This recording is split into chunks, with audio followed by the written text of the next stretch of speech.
Hey everyone, I hope your Devil's Moon has started well.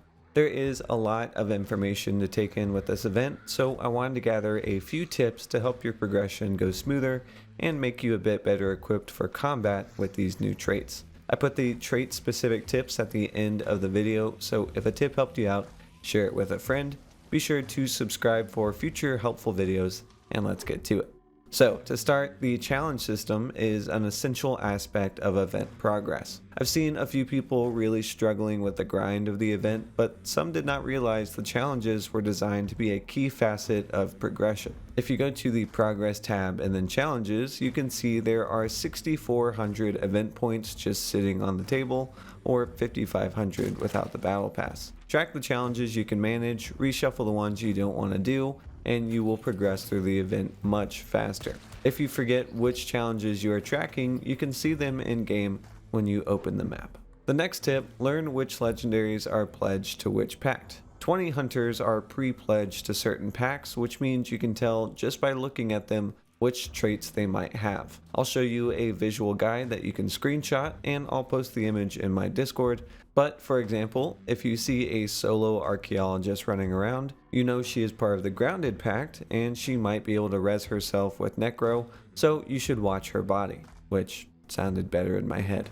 Next tip, consider the pros and cons of legendaries with pacts. The key benefit for choosing a legendary that has a pact is you immediately benefit from their modified trait. So if you have a Redneck or a Sergeant Bridgewater from the Lunar Pact, you can immediately benefit from resilience and be revived with full health without ever needing to visit a station. Just make sure you have the trait. However, the biggest con is people that learn from the previous tip will know what to expect from your hunter. A solo using Necro on a random hunter is much more surprising than a solo using Carcass Gunrunner who is pre-pledged to the Grounded Pact.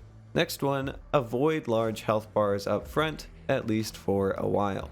We are still early days into the event, but soon more people will have the Lamont Carbine and Springfield Crag unlocked. So if you don't already avoid having a 50 HP bar as your first one, you might consider it for this event. Both the Lamont Carbine and the Springfield Crag do less than 125 damage. So as more people are using these new toys, you'll see them more, and if in a gunfight you are missing a large bar instead of just a small one, they will kill you more often. Simple as that.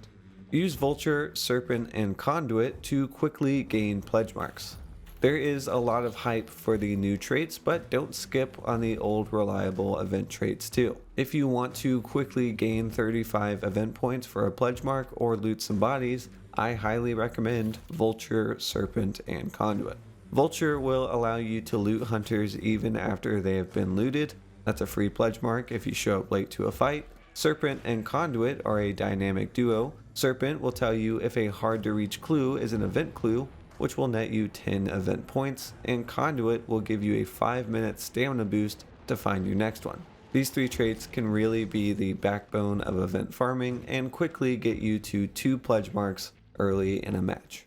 The audible range for breaking a soul trap is much further than you think. Soul traps are the new event item.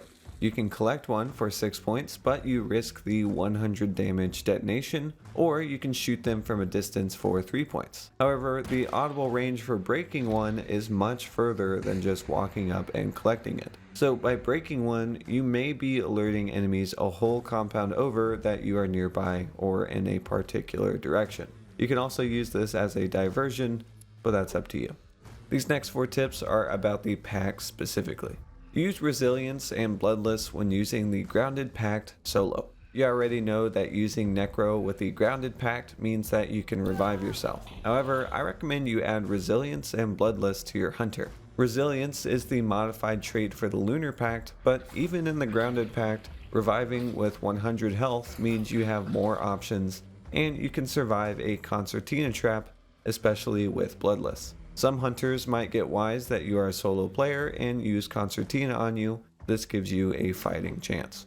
Pair Grounded's Death Cheat with Signee and a boosted hunter. Another tip for Grounded, the first pack trait Death Cheat means even if you fail to extract, you get to keep your hunter. You lose your gear, but you also keep your level and traits. If you pair this with the Signee trait, which adds a 10% event point boost, and you use it with one of the legendary hunters that boosts event points like the Archaeologist, you pretty much have a constant event point bonus if you manage to keep at least one pledge mark per match. You can find the boosted hunters with this symbol in the roster menu.